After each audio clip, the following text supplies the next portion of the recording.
Shalom. In today's lesson on Jewish philosophy, we're going to talk about democracy. And is democracy really a Jewish value or not?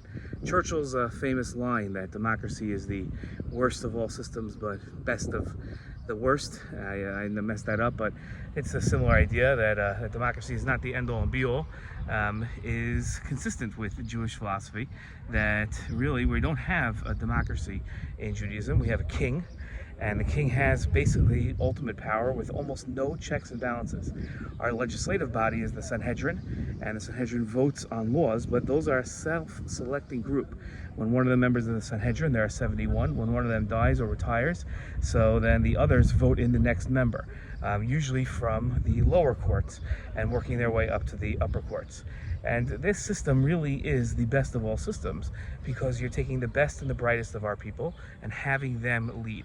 Now you might say, well, that can lead to corruption. And the answer is yes, of course it could. One person could become all-powerful, and that could corrupt the system at all.